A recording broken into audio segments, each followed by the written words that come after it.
So today has been, well, I had my cups of coffee and I listened to the usual streams I listen to and was was infuriated by uh, Olsen. Really, I think it's infantile to refer to something, a character out of a novel, as if it were an as if this person were an actual person, and say you cry about them, you know. And um, I don't find the character of Javert convincing at all. And I know he said, go and watch the musical. But why? I don't think that in France, in Victor Hugo's Paris, there would be people so like the cardboard character of Javert. And so I don't find it convincing. I would find um, characters out of Aesop's fable more convincing.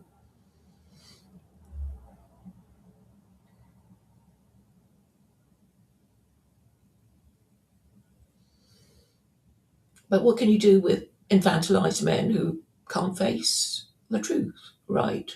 They want to go on about the stories they want to believe in. And you may well ask, well, why don't you go somewhere? Why don't you go somewhere else? I've been to other places, and they're not that much more reasonable, since it is true that in our egalitarian times, people will keep saying, who are you to tell me what to do? And the only way to win the argument really is facts and logic, facts and logic. And if men do not care about facts and logic and prefer only stupid stories that make them want to cry, then there's really not that much you can do. So I'm just left with a position of well, asking, what hope is there? And I'm still working it out. There are good signs, as Chris Howard was saying, um, that my ideas are, I suppose, just because of my efforts, being more widely discussed, uh, even in a sea of hostility. And of course, it's not the only place that it is being discussed, because what I do is dare them to come up with something better if they don't like it.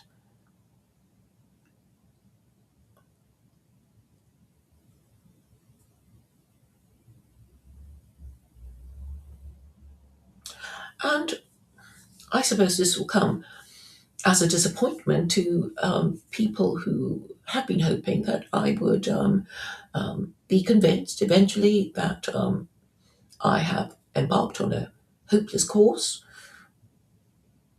and give up. But actually, it just convinces me more and more that I'm right. The problem is as bad as I think it is, and therefore only my solution would work, even if only in theory.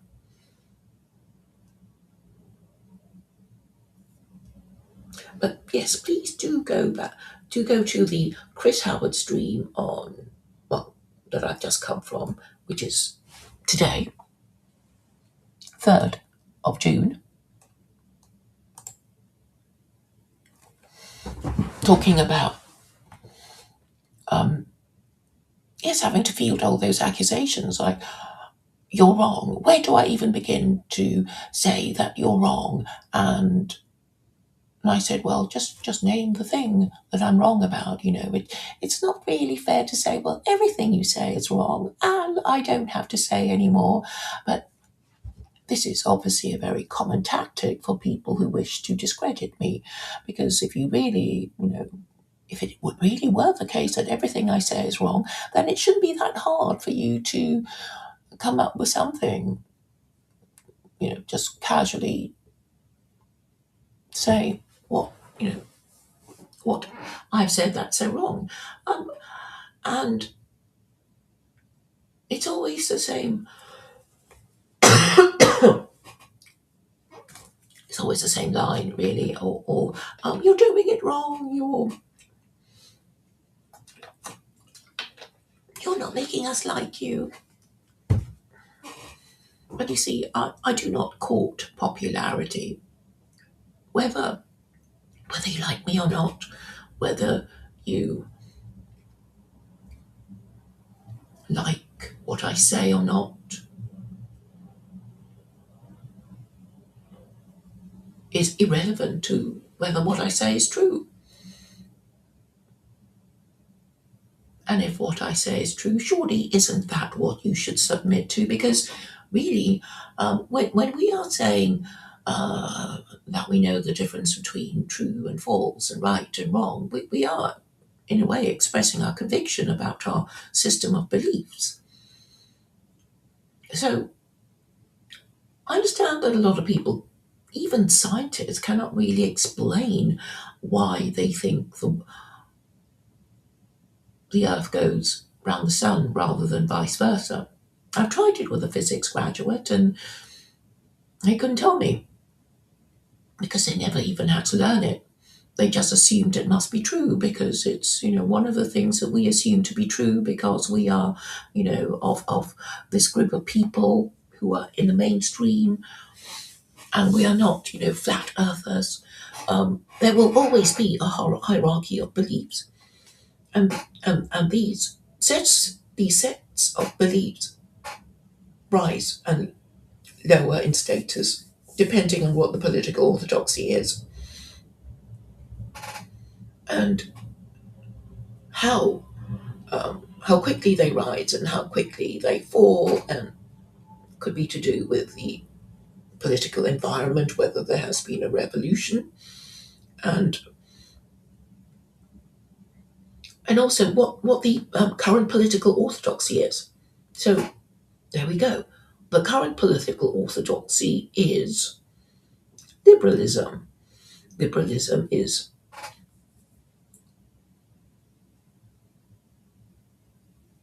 a secular religion. Let us admit that, because I don't think the Christians understand that what they think is their religion, which is Christianity, is has been superseded by liberalism, and it is liberalism that tells them how to think about their Christianity as well as Judaism and Islam. That liberalism is the current political orthodoxy of the West. Logically, it necessarily means that it is liberalism and the liberal establishment and the liberal order that defines what Jews, Christians, and Muslims are allowed to do and allowed to think. And it shouldn't be a surprise to Jews, Christians, and Muslims that the liberal order doesn't agree with the 36 capital offences of the Torah. It doesn't agree with the Ten Commandments. I mean, this is fundamentally the problem, isn't it? It doesn't agree with the Ten Commandments. It doesn't agree about the penalties for breaking the Ten Commandments. And of course, it doesn't agree with Sharia. And so it means that even though America is called, well, Americans like to think of themselves as one nation under God, trusting in God, it is a matter of dispute amongst Americans and Europeans. But these things could easily be cleared up. by asking people to regularize their positions.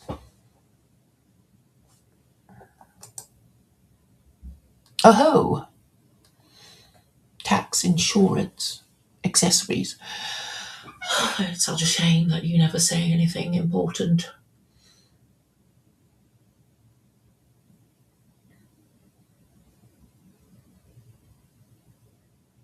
So all I'm saying is, in theory, there is a solution, but of course, the the gap, the chasm between theory and practice is very wide.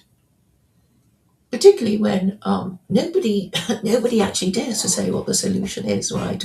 They won't dare, and they're still stuck on the let's just blame the people we don't like, right? That's what they do, and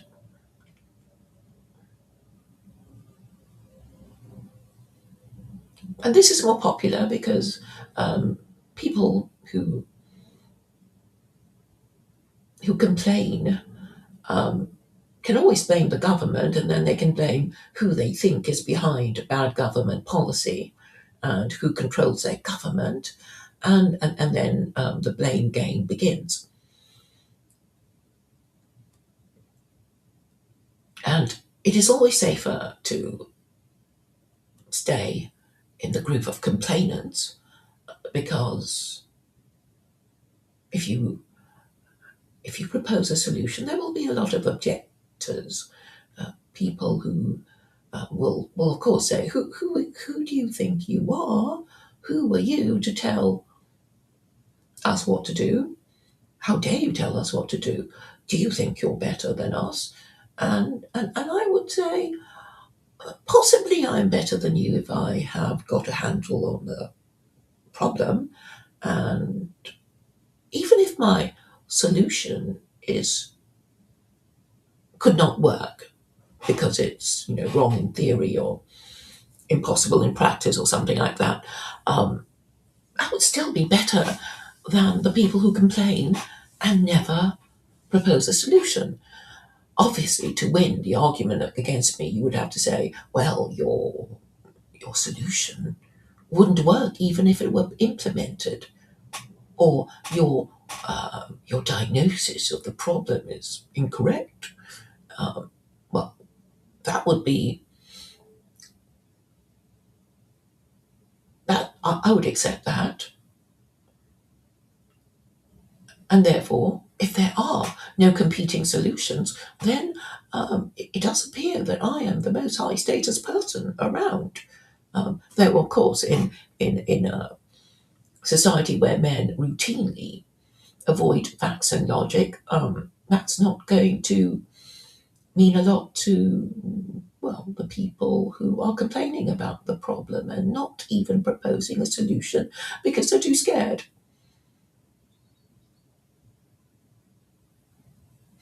But I think it is only a matter of time before I could be wrong, before somebody decides that the nettle must be grasped, the bull must be taken by its horns. But I also accept the possibility that, no man will step forward and things will just go from bad to worse. And I guess, what will the women do? The women will vote with their feet and marry and only have children with men who um, come from a group that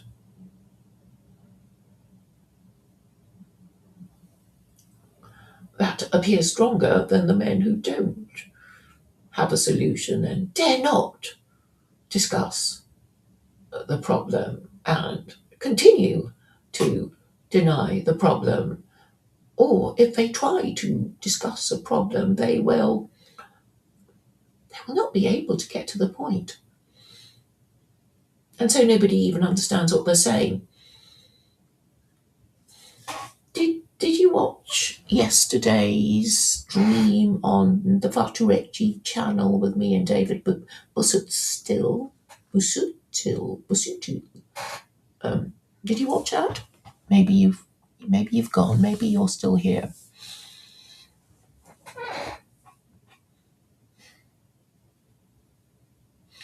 I suppose in a way it's helpful to be, to have the end of the stream taken over by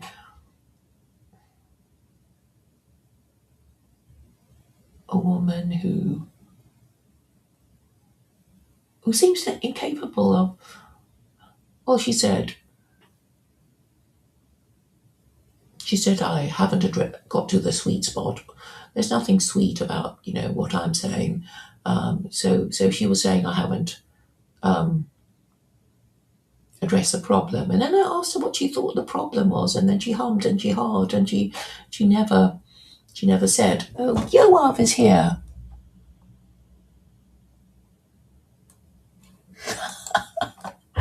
Well, yes, I know the problem is with women, but where do I go to find the women? Really, I want to speak to the wives or TLC, right? That's what I need to do. And I thought I was making such headway when I talked to Megan, and then I realised she wasn't. She probably she probably wanted to walk back on the whole thing and pretend that she didn't really know what was going on, and then she's using all those vague words, and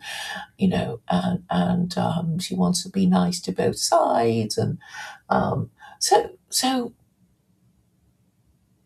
what would I like women to do? Well, maybe Mrs. PVK is more important than Tucker Carlson, really, because for women it's so easy. It's so easy for them to acknowledge the fact that if you want to be a married mother and stay a married mother, feminism has destroyed your chances of becoming a married mother and staying a married mother. So that's all these women have to admit. And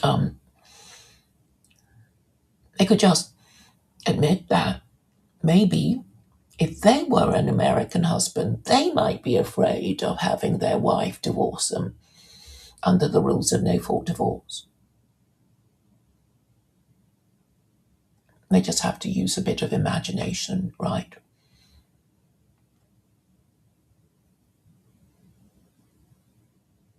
I mean, I've already made the point that we fear the thing we love. We fear losing the thing we love.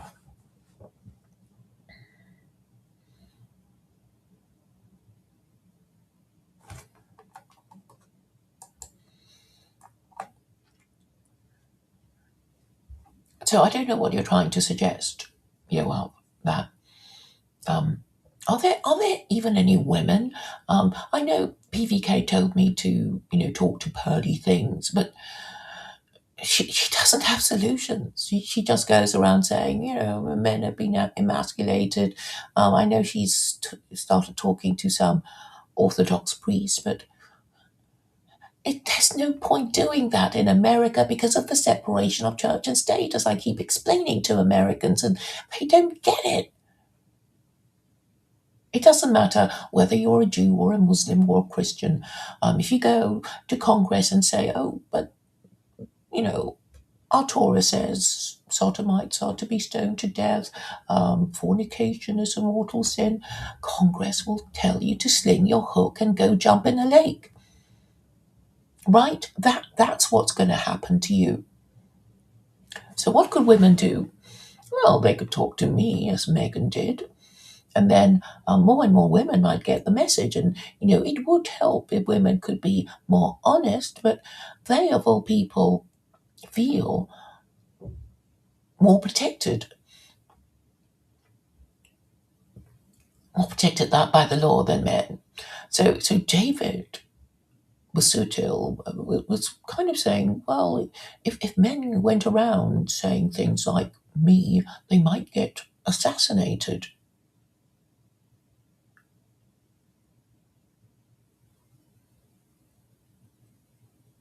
And this leads to the point of, well, Well, you see, that is fundamentally the problem with, all these fake Christians, right? If you threaten them, if you bribe them, well, they'll just accept the bribe and submit to the threat. And this is where religion comes in, because Jews have this idea of kiddush Hashem, and they are actually obliged to martyr themselves if they were made to bow before idols, commit adultery, commit murder. That's what they're supposed to do. I know they don't do it now, but at least these rules are there to remind them of what they're really supposed to do and what their ancestors would do when they took the whole thing seriously, right?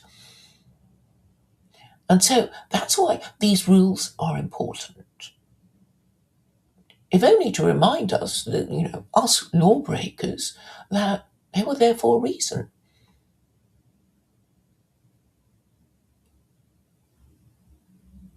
Yes, there were serious men and serious women at the beginning, but, people die, right? People grow old, they grow sick, they grow weak, and then they die. And they do not pass on what they know because they fear the younger generation. And there's a lot of boomer blaming, isn't there? There's a lot of, it's not just Jews who get it in the neck. Eventually, we will all get it in the neck for being the wrong age, the wrong sex, the wrong marital status, the wrong sexual orientation. Eventually, we will all be victimized.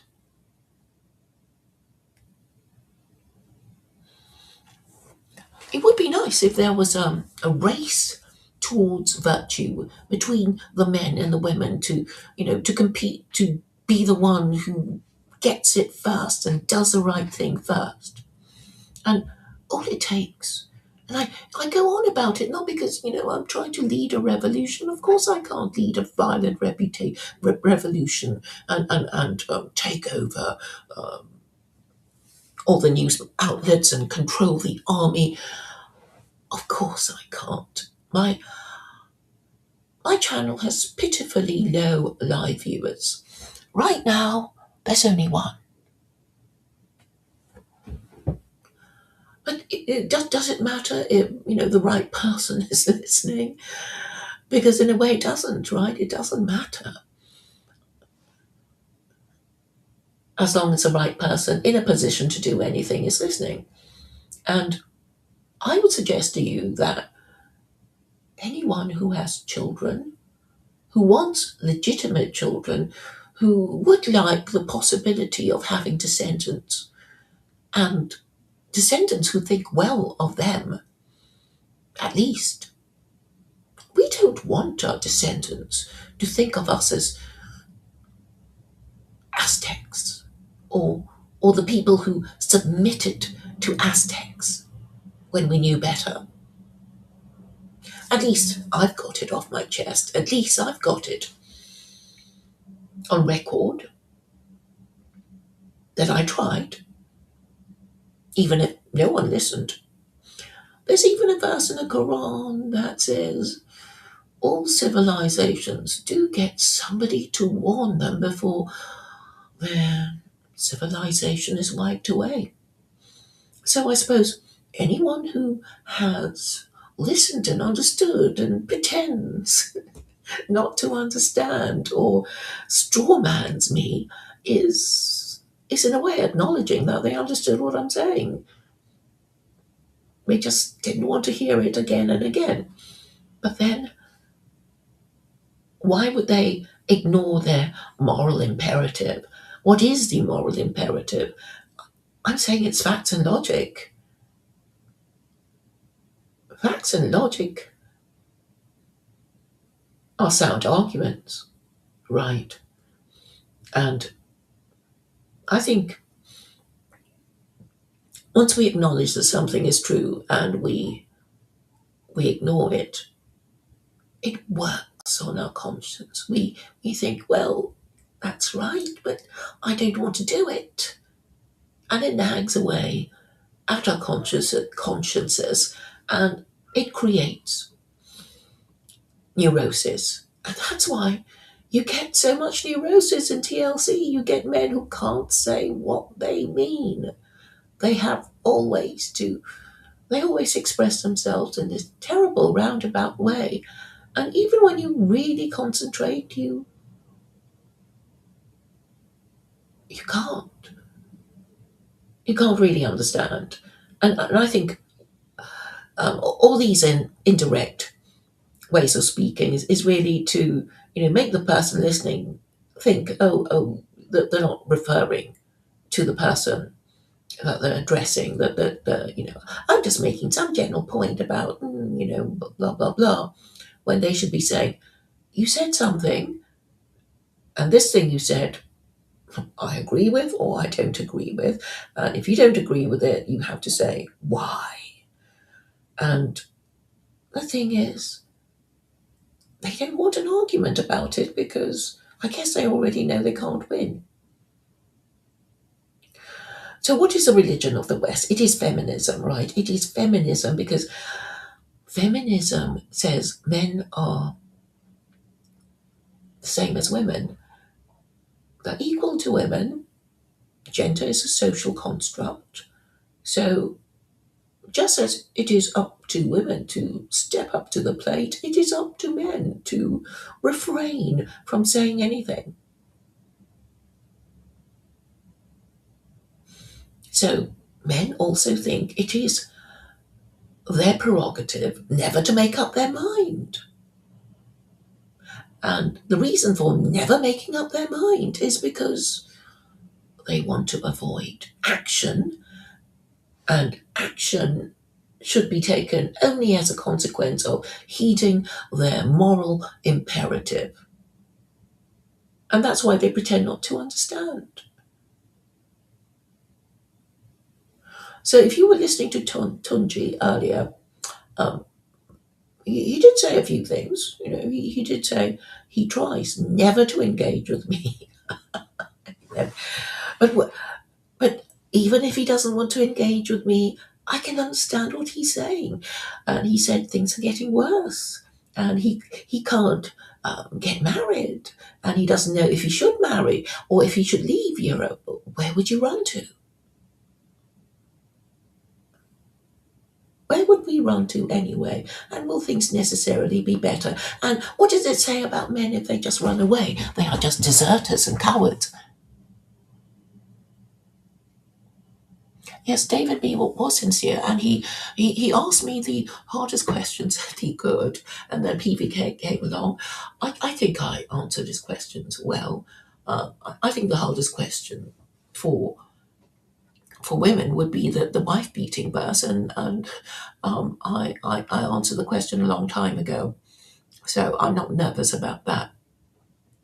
And and Jason was very helpful in saying that he didn't know what would happen.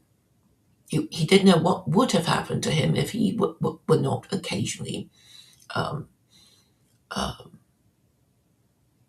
if his parent, I guess it would be if his father didn't smack him when he was very naughty. Well, I had parents who practiced corporal punishment too. I don't think it's harmed me or traumatized me because you sort of need to know what could happen to you if you didn't stop doing the naughty thing. But you should also know what could happen to you, even if you do the right thing, because you could be punished unjustly for doing the right thing. History is full of these incidents of people being punished for doing the right thing. And what does it say about justice? I am almost convinced that in order to encourage people to be more just, God was created. And I just don't see how people can deny that religion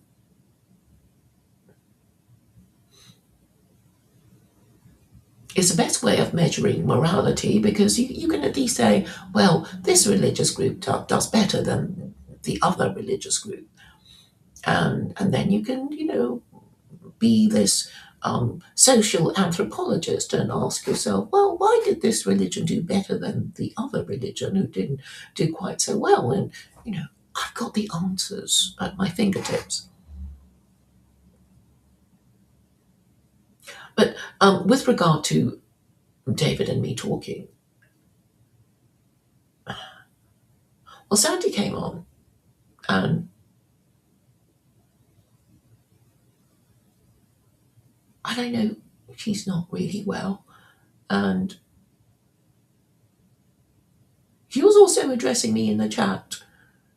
And she wanted to tell me something about what happened to, at the church and, between her and her ex-husband. And, obviously it's something that troubles her. And I think, she possibly regrets or, whatever caused the divorce. We have all kinds of things that we wish we had done or hadn't done. And I guess she's trying to work it out. And for a lot of people who can't afford therapy, we come online and we hope someone will tell us what they think is wrong with us, which is maybe more painful than paying a therapist who to listen to us and take notes. But then I've seen this cartoon of this therapist who was noticed by the client to have fallen asleep. So maybe that's not the best way. And we know that therapy, well, priests used to be therapists.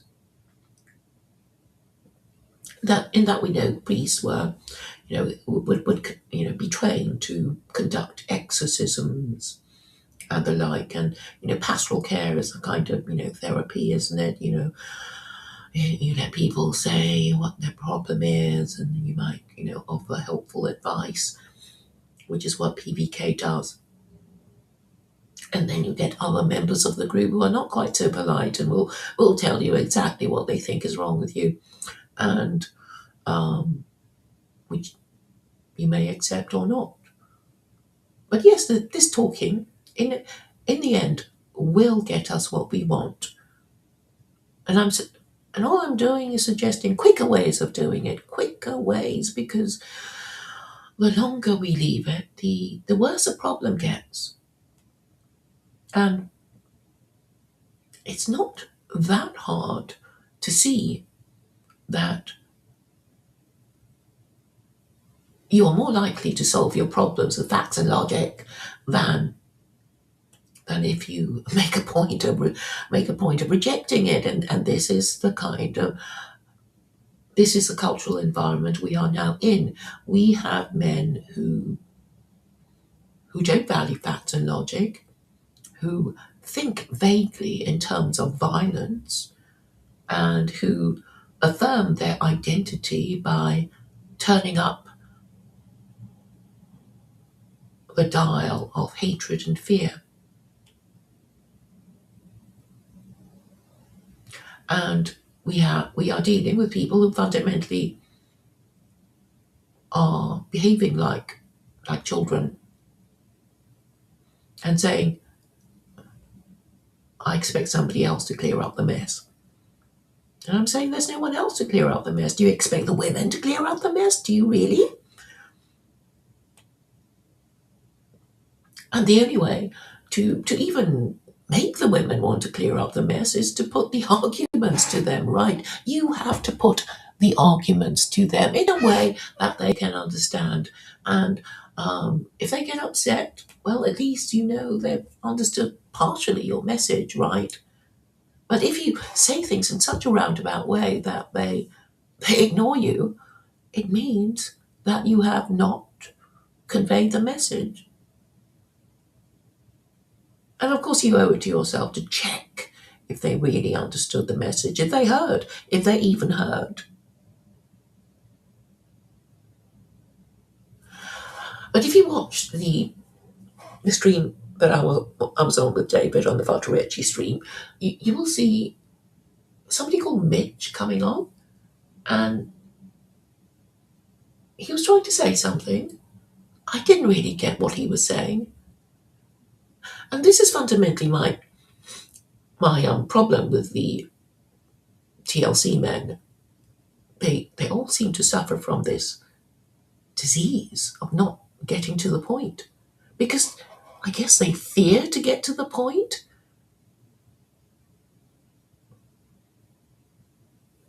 And this is why I find Jews and Muslims, well, they get to the point quicker. They just do. Even you, Yoav. But then you've kind of absorbed and internalized all the rules and habits of speech that are to do with the rules. Yes. Well, these Christians, they don't even know what the rules are, and they run away immediately when you say, what are Christian principles? What are they? Would you like to, make a list of them? And of course, they can't tell you. Even if you get to speak to the Pope or the Archbishop of Canterbury, they won't be able to tell you because it hasn't been codified. But thanks to Maimonides, at least, he codified a few things about Judaism.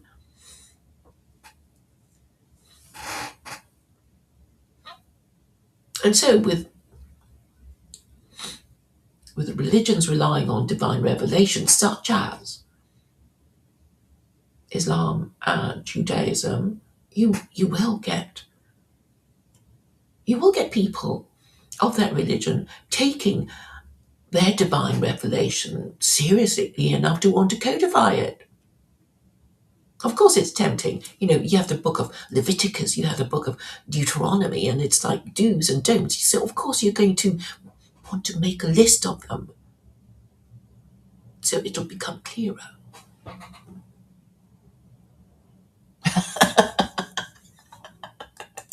He said next year.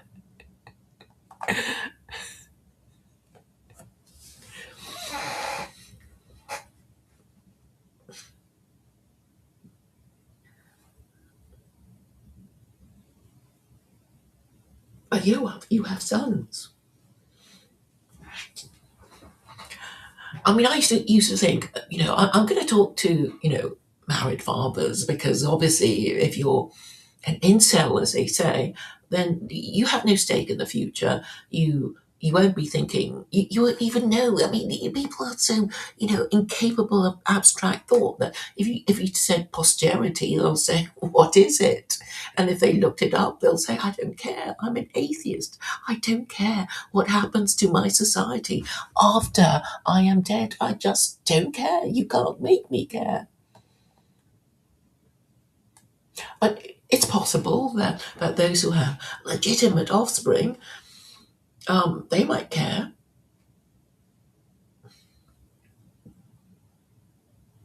It's possible they might be shamed into saying or doing something, right?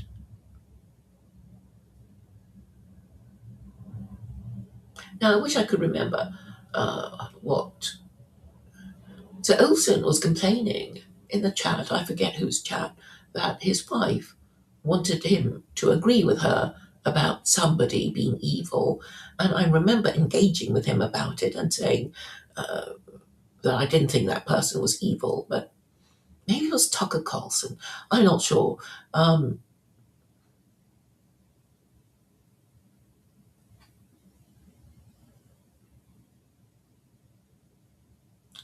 I'm saying, obviously, for these American husbands, they literally have lost their First Amendment rights. It seems not only do they fear to express their opinion, they're now being forced to say what they do not believe. And I'm saying, what a shame. What a shame if you are American, because there is a legal remedy, isn't there? It's judicial review.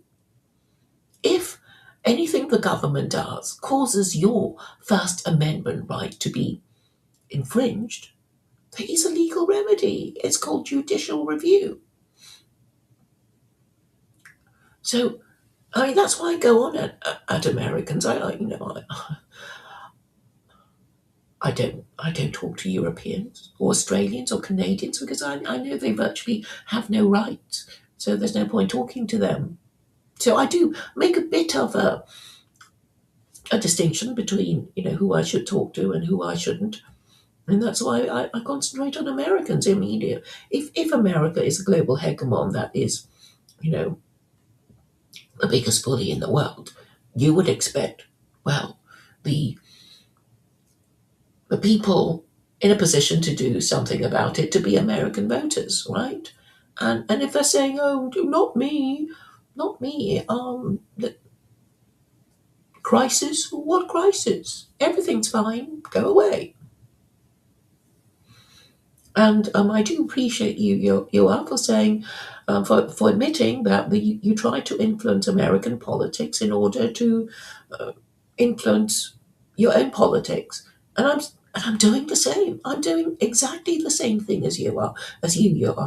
And I do like your brevity and directness.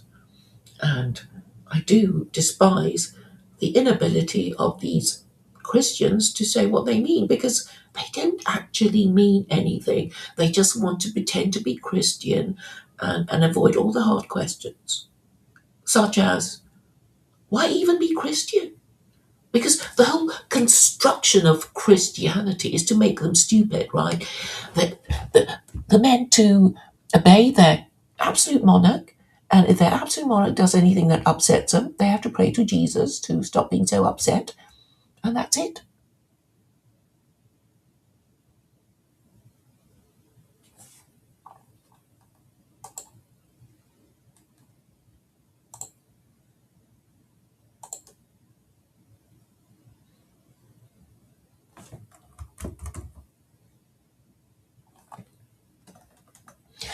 But as regards how to start a conversation,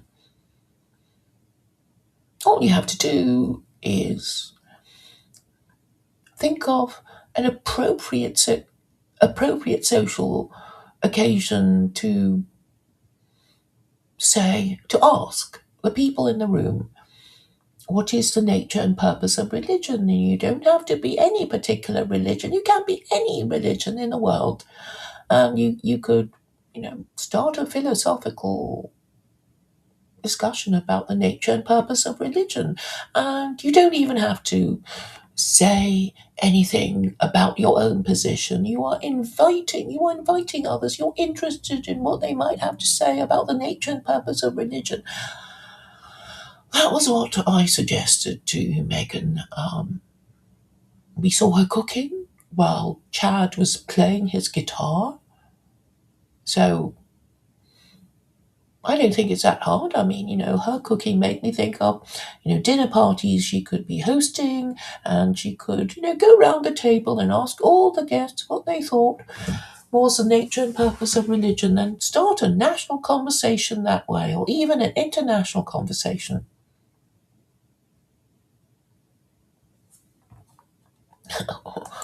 What don't you understand about the core of my dissatisfaction?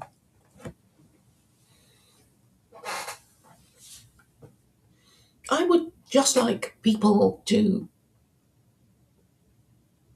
challenge my idea, right? To challenge my idea, in a way that I would regard as valid objections. So my conversation with Tunji was, well, he was saying, "You're lucky I'm talking to you." Um, I don't. And then the second thing he said, of course, I'm paraphrasing. He said, everything you say is wrong. I don't even know where to begin to say what what you're saying is wrong. And then I kept asking him, and he kept not giving me an answer. And then Chad accused me of dishonesty, and I kept asking, "What do you think I'm lying about?" And I got no answer. And um, oh yes, and Brett was saying, Your YouTube career will soon be over. Really? Is is having my channel deleted the end of my career? I don't think so. There are other places I could go, of course, but if Brett is so scared that he wants my YouTube career to be over, well, it's a problem for him. But then we already know what he wants. He just wants to be nanny, and he wants to retire to a monastery, and he's not going to shift on his Christianity, which isn't doing Christians any good if they live in America. I mean, is it doing Christians any good if they live anywhere in the world if Christianity is indeed idolatry? I mean, this is a question for them to consider, but maybe they don't care. They don't believe God exists to punish anyone for anything. So, well, it doesn't matter, does it?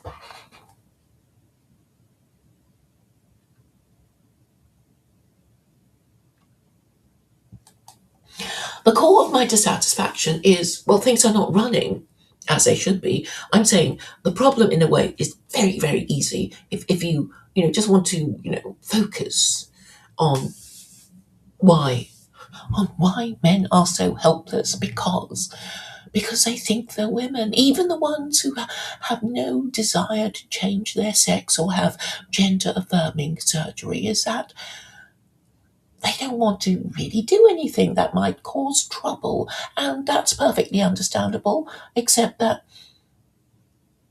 if you won't do, if there's not even one among you who will be that boy who pointed out that the emperor had no clothes, then you will be another race of Aztecs. And who will be the conquistadors? I think it will be the people who do not fear to make arguments. So I'm saying, I go on about Tucker Carlson. I hope he will ask me the most challenging question that I can think of myself. I keep wishing I could interview myself. Then I would ask myself properly hard questions, and then I interrupt myself, or I give the answer. I don't know. Maybe AI can do it for me. I don't know. But I'm saying the toughest question anyone can ask me about secular Quranism is, let's assume that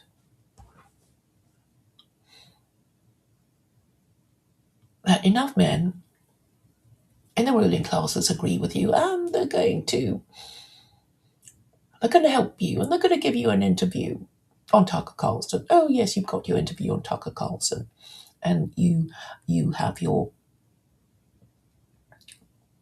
you have to have a referendum to legitimize the whole thing, right? And I'm really laser focused on the legal and constitutional procedures for Americans. So they'll have to, the senators, the Congress will have to do stuff, about having a national referendum um, to change their constitution, which is in theory possible because the founding fathers had thought of that. I mean, it actually says, here's a constitution. If you guys don't like it, you can change it, and here's a way to do it if you want to change it. It's all there. It's a genius document, really. But the thing is, these Americans don't even appreciate it. And if Americans cannot protect their constitutional rights in their constitutional republic and even read George Washington's farewell speech, then what hope is there for the rest of the world?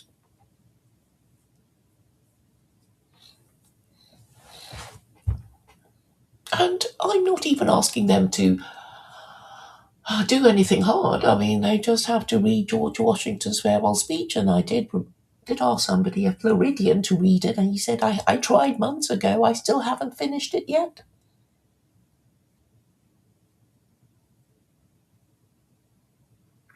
But yes, it would be nice if members of the TLC started reading George Washington's farewell speech. I mean, it's not illegal yet. They haven't banned it yet. I heard it on February, was it 22nd? That's Washington's birthday, and that was when a senator read his speech. So they haven't banned it yet, you know. So you can read it and talk about it, and then ask yourself, how much of his advice has been ignored?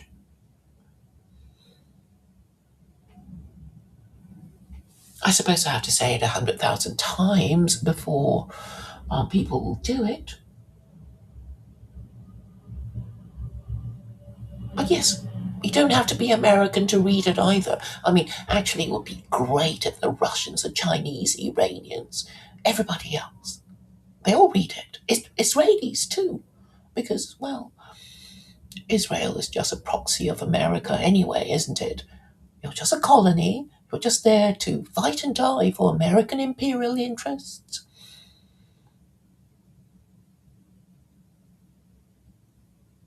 And Christianity has been used as a brand to sell all kinds of snake oil to all kinds of people.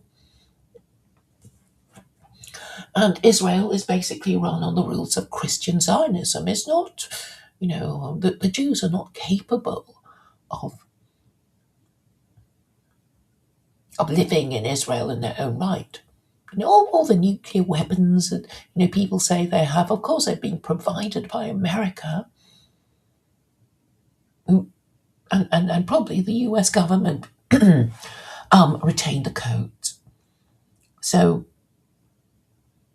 I fear the Jews are being set up for, well, if things go wrong, we're going to say Israel is to blame, right? That's their plan. That's what the neocons mean to do. They're going to say, oh no, we were just doing, what Netanyahu was telling us to do, even though I'm sure the neocons are, telling Netanyahu what to do and what to say.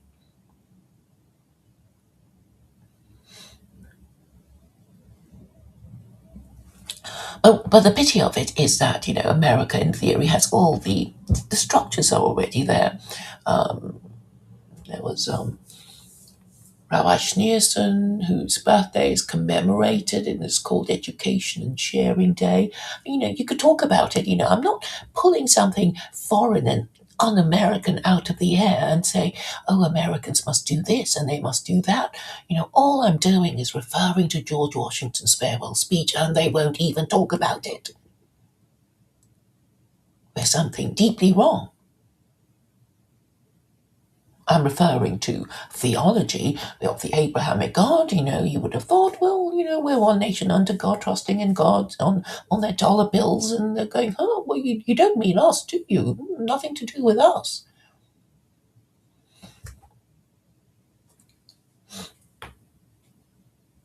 But the problem is simple. It's what I've been telling Chris for a while now. I'm saying all these religions of the world, the top five, they all support patriarchy. They're all saying the only person you're supposed to have sex with is your spouse, which of course you should choose carefully. And if you want to have sex with other people, you better watch out. You better not get caught, or you will be treated as a sex offender. And that's it. That's it. With with Jews who took this rule seriously, with Christians, with Muslims, with Hindus, with Buddhists. That was a rule, and it's easy to remember. Even women can remember this, because I'm sure they would know the difference between sex before their wedding day and sex after the wedding is over. It's not that hard, but nobody wants to talk about it because I guess they're hooked on the idea of casual sex, and maybe they don't think they need to give it up. And I think all the points I've made are pretty easy to make. You just have to ask the question, I'm not asking you to get on your soapbox and make a political speech during which rotten fruit and vegetables will be thrown at you. You can just ask a question and leave the room. It's that easy.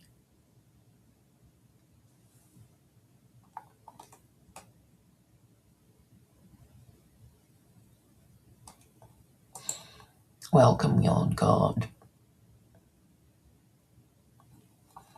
The average person would like to live in a high trust, no tax and no crime society, wouldn't they? They would like to enjoy better mental health and not feel that their government wants them dead and gone before they're dead and gone.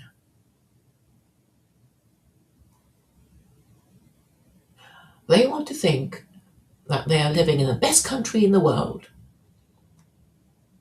or at least not in the worst country in the world.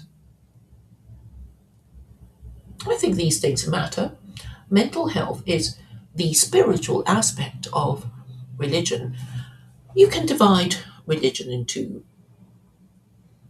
let's see, that's the legal side of religion, there's the social side of religion, there's the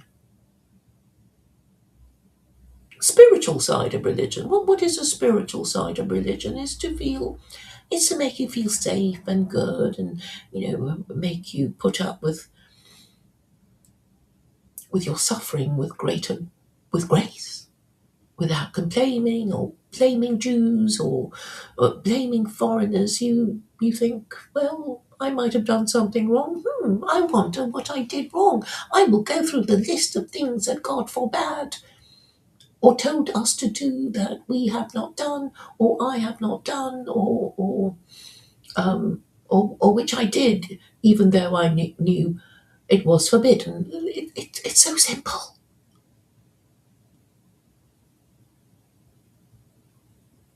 But for some reason, these Christians want something a bit more complicated, a bit more maybe. They just want everything. They just want to drown in a swamp of maybe. That's the impression I get from Tunji. He complains, I offer a solution, and he rejects it because he's not Christian. But actually, nothing I say would necessitate anyone to change his or her religion. You just carry on going to your Catholic church and your Reformed synagogue, or whatever. You just carry on.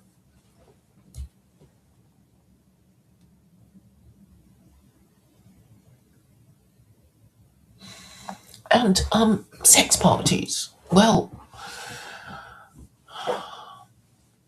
if nobody notices your sex parties, then well, you escape the consequences of going to sex parties, but you have to consider why you're being invited to go to a sex party. Surely it must be the CIA hoping to take compromising photographs and videos of doing things you shouldn't be doing at your sex party. So, my advice is to decline all invitations to Illuminati sex parties, even if you're an Illuminati yourself.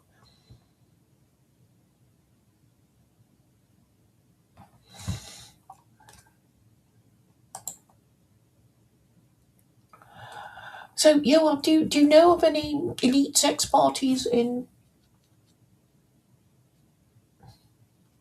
your country? I suppose you can't really stop people from having orgies. Um, I mean, what are Illuminati sex parties? You know, maybe a lot of porno videos are just made from using Airbnb, right? This is kind of a common trope. Like, well, um, I've got this sort of villa or nice property and swimming pool, and it's all mine. Let's do a porn show.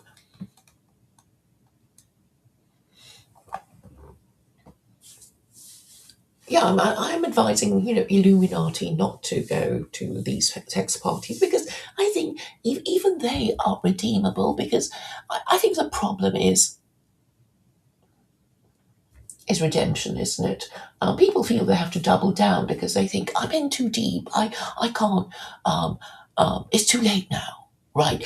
This is what all these Americans are saying. It's too late now. We've ignored Washington's advice for 250 years, and the shit's about to hit the fan, and there's no point. There's no point.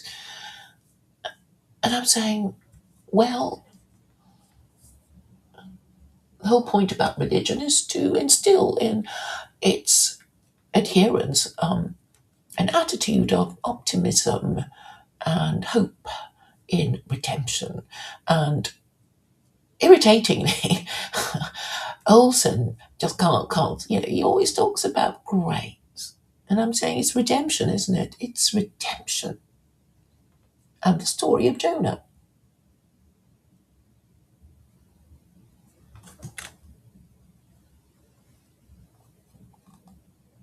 Um, I was saying that there are no sex parties in Israel.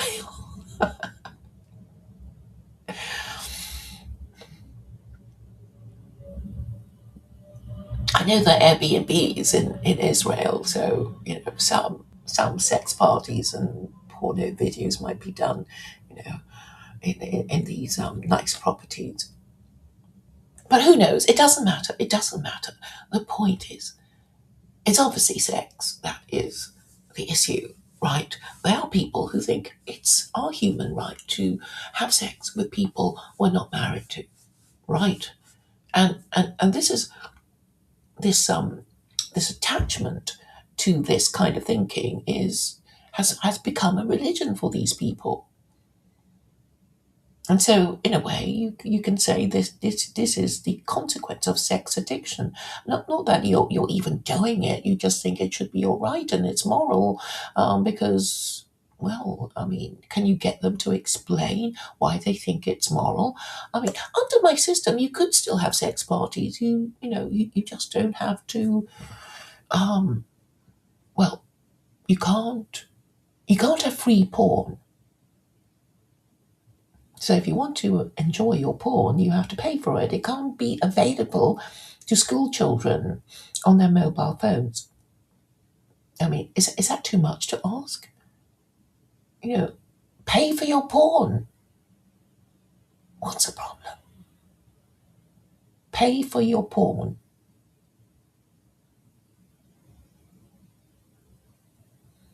I mean, are you so cheap you can't even pay for your own porn? And there will be licensed brothels under secular Quranism.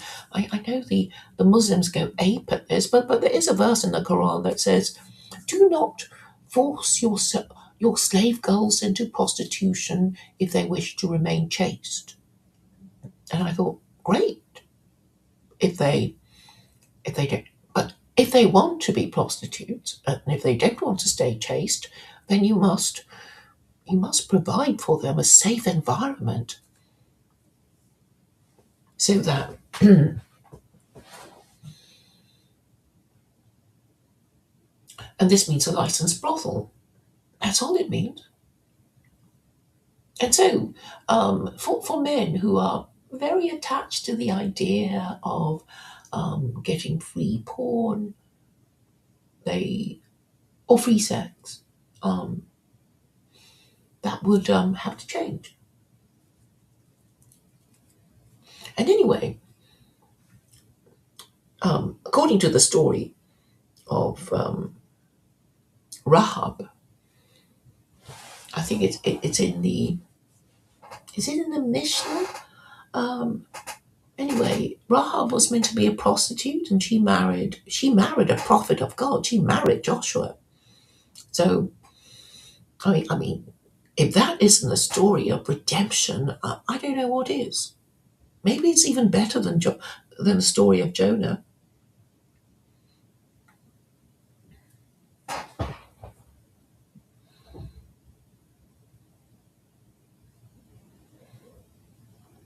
Well, thank you all for coming. I think if we're creative, we can introduce all these subjects.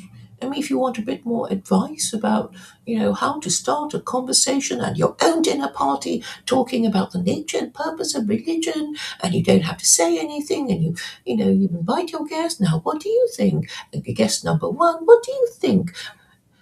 Guest number two, and you go around the table and you just kind of leave it, or let your guests argue about it. I mean, what is the problem?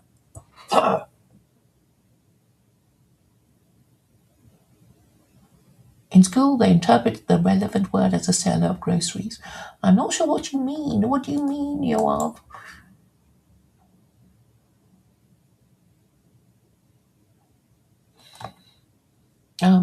Perhaps you. I might keep the stream going until you explain yourself because it seems a little. Well, it's quite intriguing. Oh, Rahab. Okay, but I think it's a great story. I know it's not actually mentioned um, in the book of Joshua, but well, I mean, it gives hope to all us women, right? Even those of us who are not virgin brides, it gives us hope.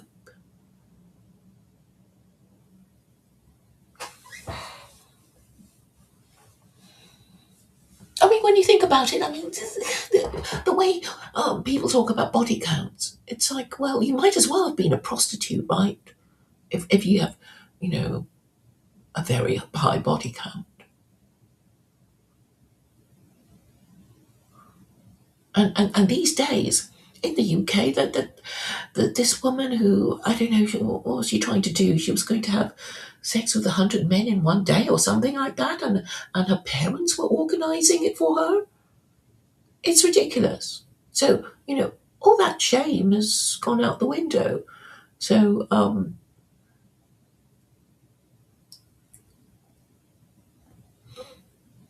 but it's never too late to turn back, and shuva is can happen as soon as you think about it. Yes, before I go, I wanted to say something about prostitutes. So it would be a legal profession, a licensed profession, I should say, because otherwise you'll be confusing prostitution with um, lawyers, and lawyers have been called the world's second oldest profession. Um,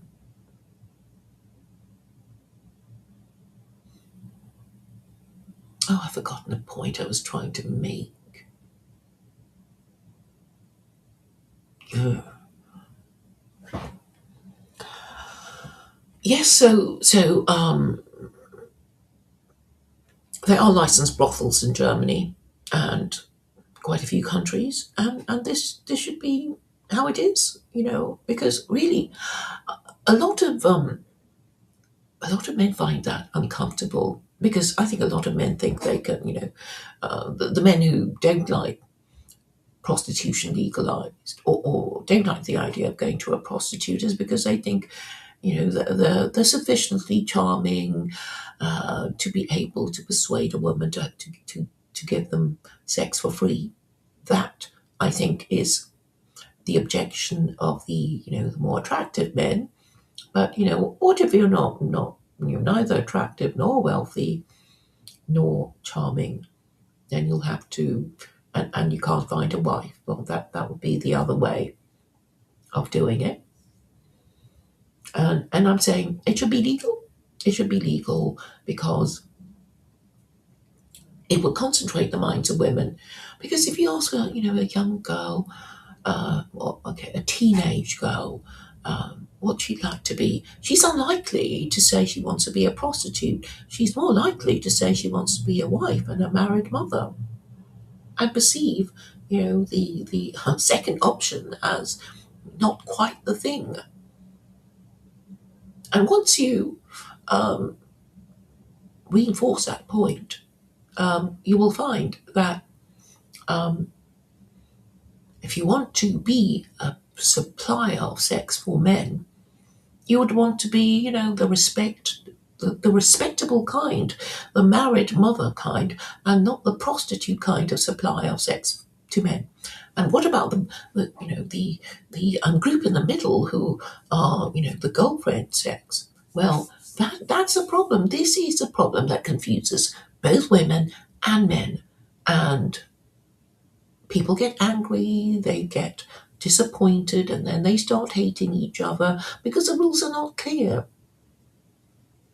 And this is fundamentally the problem of the low birth rates that attract um, immigrants to your country, that causes people to blame Jews. I know Jews also have a problem with illegal immigrants.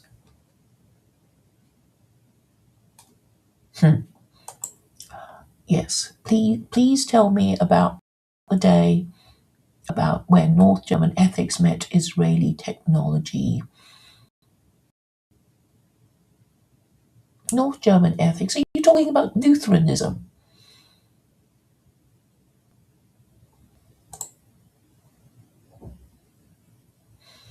All right, I will go now. Thank you all for coming. I'm glad I covered a few topics that obviously you're not going to get anywhere else on the TLC.